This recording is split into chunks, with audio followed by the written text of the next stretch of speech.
Assalamualaikum warahmatullahi wabarakatuh. Nah, bertemu lagi kita di review praktikum data science pada pertemuan ke-10. Jadi di sini kita akan membahas mengenai materi apa itu EOL dan EOF atau kepanjangannya itu end of line dan end of file. Nah, jadi ini kita telah akan segera mereview untuk praktikum pada pertemuan 10 kemarin tentang text processing. Oke, langsung saja kita mulai. Jadi untuk pengertian dari EOL atau end of line itu adalah kependekan dari end of line, yaitu kesalahan yang menandakan bahwa interpreter Python telah mencapai akhir baris saat memindai string literal. String literal adalah urutan karakter yang diapit oleh tanda kutip ganda atau yang digunakan atau tanda kutip satu. Nah, dan digunakan untuk mewakili rangkaian karakter yang membentuk string. Contohnya seperti ini. Kita zoom terlebih dahulu. Nah, untuk contohnya ya, yang pertama ini adalah kita mendefinisikan nilai string yang tidak sesuai. Di mana di sini hanya terdapat satu buah tanda kutip ganda dan yang tidak ada penutupnya. Oleh karena itu, ini disebut sebagai string yang rusak seperti itu. Nah, kita coba cetak, coba mungkin langsung kita jalankan ya di Jupyternya. Kita akan pakai yang baru. Saja kita kopikan kode ini, kita jalankan di dalam Jupyter Lab. Nah, di sini ada syntax error yang diteruskan unterminated string literal. Contohnya tidak bisa determinasi bahwa itu string literal. Jadi kita harus membuat penutupnya di ujung seperti ini. Nah, maka akan jalan. Maka tidak akan terjadi error. Nah, jadi di situ end of line-nya. Dalam potongan kode di atas telah mendefinisikan string literal, namun kehilangan tanda kutip di akhir string yang menimbulkan kesalahan sintaksis yang disebut EOL saat mencetak string tersebut untuk pengguna. Berikutnya adalah beberapa contoh di mana kesalahan ini dapat muncul saat mengeksekusi kode Python. Yang pertama tadi sudah kita coba ya, kesalahan sintaksis. Lalu di sini yang ketiga itu kita mau membuat multi-line string tapi kita salah. Nah, coba kita kopikan. Salah menggunakan simbolnya. Nah, niat kita kan mau dua string ini cetak sekaligus. Kita coba.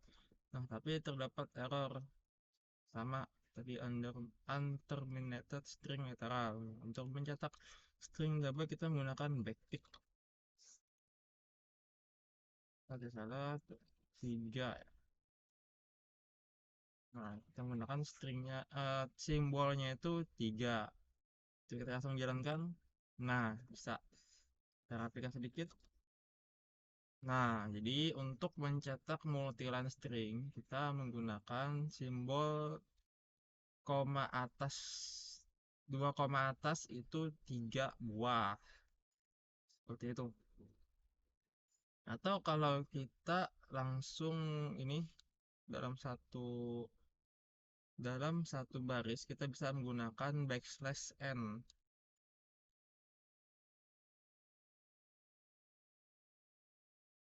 Buat backslash n. Nah, kita coba. Oh, error juga ternyata ya, tapi akan kita hapus juga. Nah, kalau mau membuat baris baru berarti kalau ini memang tidak bisa digabungkan dengan tanda backslash n atau new line. Oke. Nah, lanjut di sini kita akan melanjutkan mengenai EOF atau end of file, yang mana ini merupakan titik terakhir dari akhir buku atau program yang menandakan tidak ada lagi yang bisa dibaca atau dieksekusi. Dalam konteks pemrograman, EOF mengacu pada kondisi saat program mencapai akhir aliran input seperti file atau input pengguna dan tidak ada lagi data yang bisa dibaca atau diproses. Nah, Ini contohnya.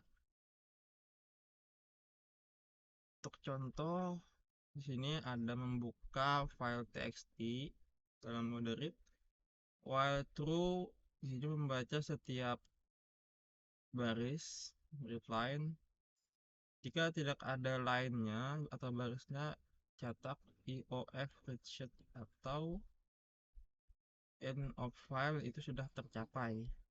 Lalu di break, lalu di print line-nya. Untuk print line ini jalan saat line-nya sudah benar-benar sesuai dengan isi contoh tersebut. Lalu di break saat tidak ada line. Saat kita jalankan, saya nggak tahu apakah ada file text, contoh txt di laptop saya. Oh, tidak ada ya. Ini karena di file saya tidak ada contoh txt, mungkin bisa kita rubah dengan contoh yang lain ya. Um, artikel.txt, coba artikel.txt.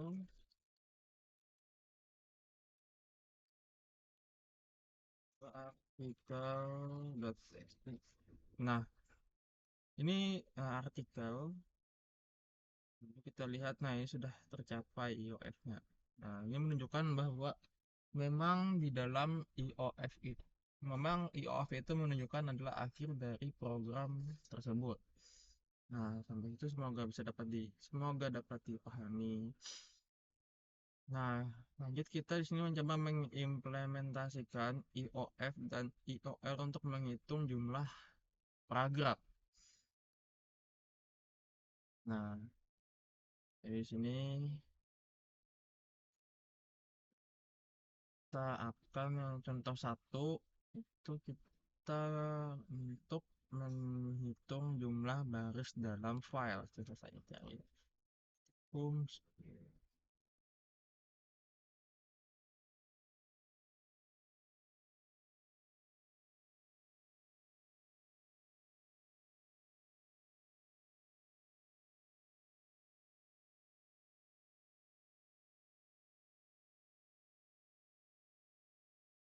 Banyak ya, jadi nggak kelihatan ya.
Oke, tidak ada filenya ya, ini seperti ini hanya gambar, tidak bisa kita kopikan kodenya.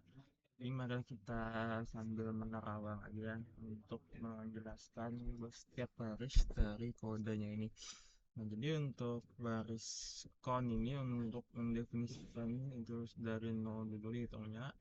Di sini kita membuka file palu.txt, ini artikel tadi kita untuk line di dalam filenya itu baris count-nya ditambah dengan 1. Nah, maka dia akan mencetakkan jumlah baris dari komputasi yang ditambah 1 ini sesuai dengan barisnya tersebut. Nah, untuk contoh 2 di sini kita menghitung paragraf secara manual. Untuk paragraf ini kita sama tadi mendefinisikan variabel 0 dulu untuk menampung jumlah dari setiap paragrafnya. Jadi kita buka dulu file Palu tadi. While true, char file thread membaca satu karakter, membaca tiap karakter dari keseluruhan artikel tersebut. Nah, jadi di sini dia mengecek jika tidak ada char lagi atau karakter lagi maka akan di break. Nah, jika ada caranya sama dengan itu backslash n atau ini merupakan simbol atau kode untuk membuat new line. Nah, maka kita akan menemukan IOL-nya tersebut. Seperti itu. Nah, maka paragrafnya akan ditambah sama dengan satu. Menambah satu ke count jika file tidak berakhir dengan new line. Nah, jika paragrafnya tidak ada, jika paragrafnya masih nol atau char itu ada caranya, sedangkan paragraf maka itu otomatis akan menambahkan satu saja di dalam paragrafnya. Nah, jika paragrafnya lebih dari satu,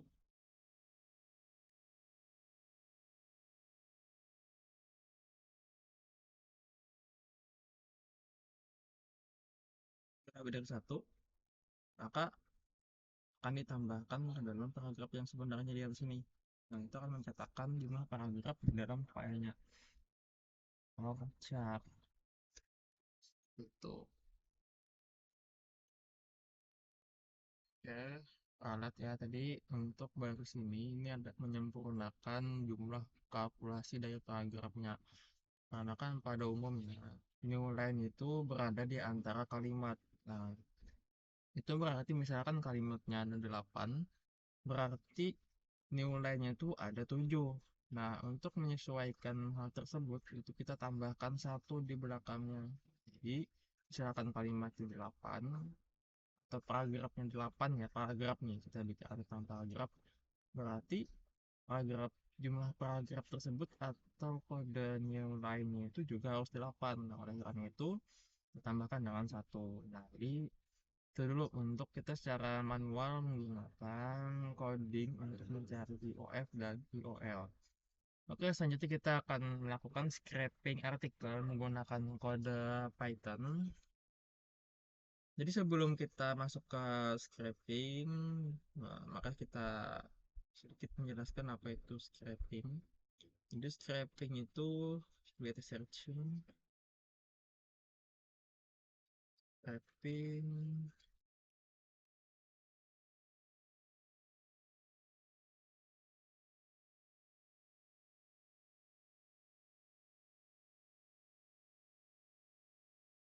Nah, scraping adalah teknik untuk mengambil data dari situs web secara otomatis menggunakan program atau perangkat lunak khusus. Arti scraping itu apa? Arti scraping menggores. Scraping itu menggores atau mengkikis dari web. Jadi kita kikis kikis konten yang ada di dalam web, lalu kita proses konten tersebut di dalam codingan kita. Menarik sekali. Nah, sini kita menggunakan library yang bernama Beautiful Soup dan request. Beautiful Soup ini memang umum digunakan dalam pemrosesan teks untuk web scraping. Oke, sebelum kita jalankan kodenya,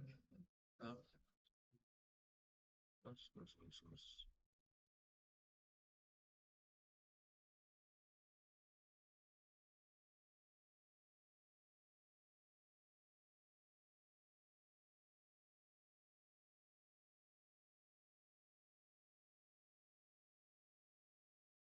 Kita import Beautiful Soup-nya.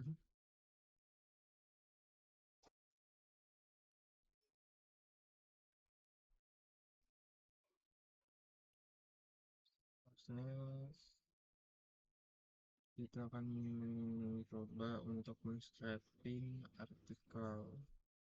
Jadi kita akan melakukan scraping artikel pisah Pak Boy.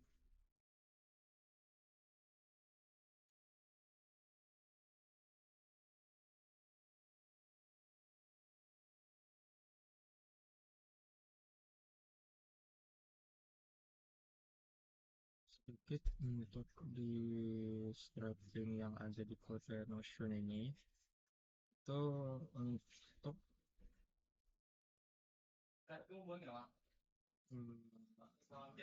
satu ya, teks dari P tak P dalam sebuah web.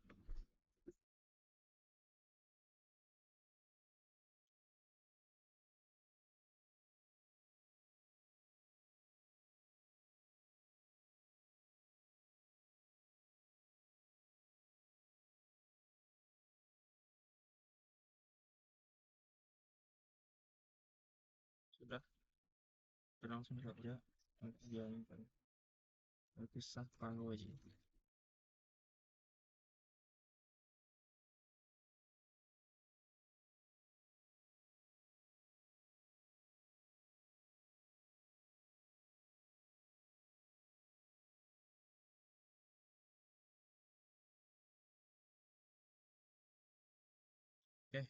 Di sini kita masukkan URL-nya, linknya kita masukkan, saya sepalui. Lalu untuk meminta komentar respons kita menggunakan request.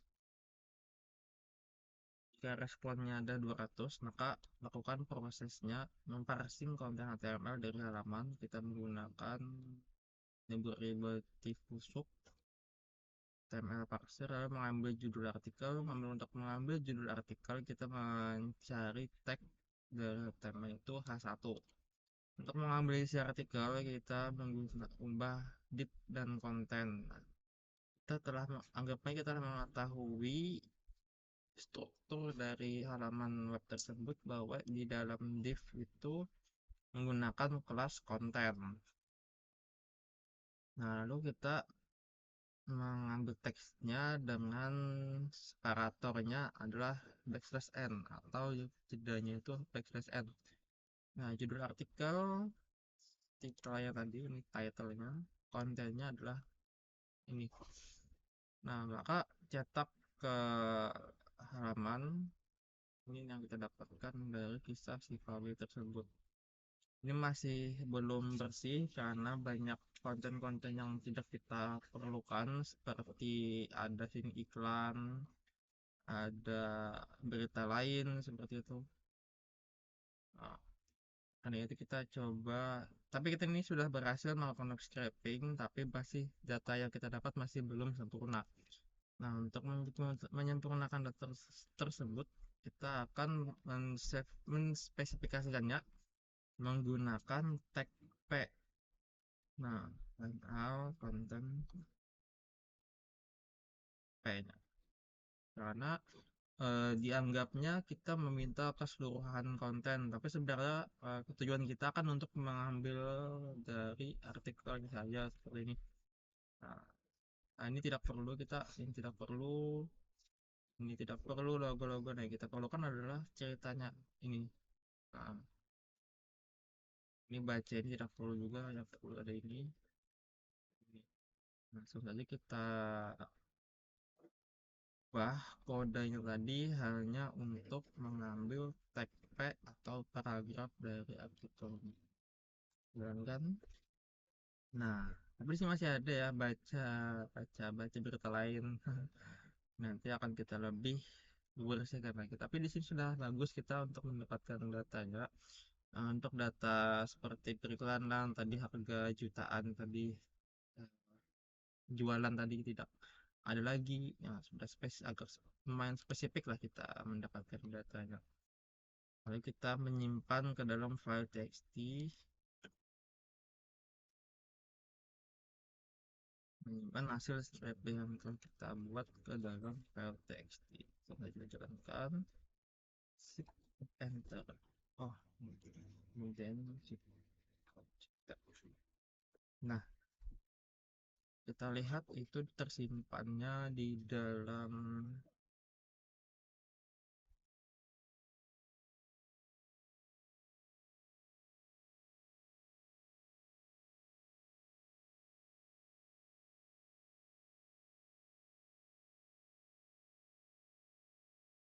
teks kalau kan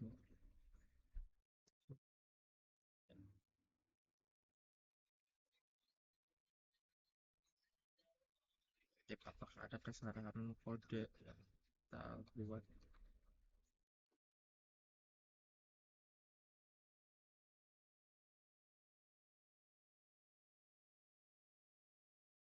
Ini menggunakan salah satu aja, bisa kita menggunakan salah satu kalau bisa saja menginginkannya. Nah,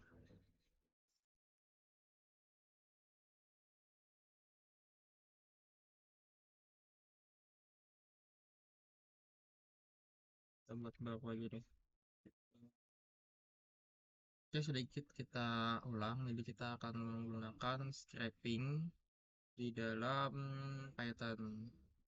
Jadi yang sudah kakak jelaskan atau sedikit ulang ya, scraping ini merupakan cara dalam bahasa lain itu adalah mengikis atau menggores yang digunakan dalam pemrograman untuk text processing. Jadi sih kita menggunakan tadi ada dua modul, yaitu yang pertama modul beautiful soup dan modul request. Yang pertama di sini akan kita install dulu modul request dan beautiful soup-nya. Kita menggunakan beautiful soup 4, beautiful soup 4. Nah, ini yang pertama kode untuk scraping artikel. Nah, sudah kakak coba tadi. Untuk kita menggunakan kode pertama, kita mendapatkan atau mencari div-nya yang memiliki kelas konten. Nah, itu akan mengambil keseluruhan dari setiap elemen yang ada di dalam artikel tersebut, keseluruhan, baik itu gambar, baik itu pokoknya div ya, div yang ada teksnya di iklan, dan juga mungkin akan mengambil data jual beli ini, dan keseluruhan artikel akan diambil berarti sampai bawah. Nah, dalam artian data yang kita dapatkan ini masih belum bersih, masih terdapat data-data yang tidak kita perlukan. Oleh karena itu kita menggunakan kode yang kedua, itu kita menspesifikasikan untuk mengambil tag P dari artikel tersebut. Nah, karena itu untuk hasilnya seperti ini, yang akan mengambil keseluruhan tag P dari cerita si Paloy, masih menggunakan kelas konten yang berada di dalam div. Tapi ini masih terbaca ya, untuk berita lain ya ada baca-baca. Lanjut untuk kode selanjutnya, kita akan menyimpan ke dalam file txt. Ini kita menggunakan salah satu dari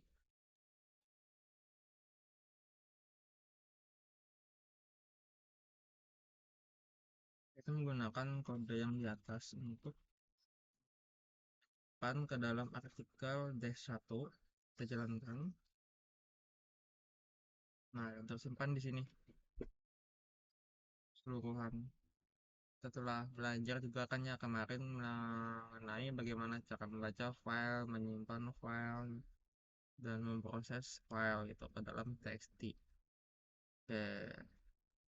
Nah, untuk praktikumnya silahkan dipelajari. Sudah kami ceritakan juga kode untuk membantu pengerjaan kalian. Oke, mungkin itu dulu untuk review dari praktikum kita pada hari ini. Semoga bermanfaat. Mohon maaf bila ada salah kata atau yang tidak dipahami. Dan dari kakak, assalamualaikum warahmatullahi wabarakatuh.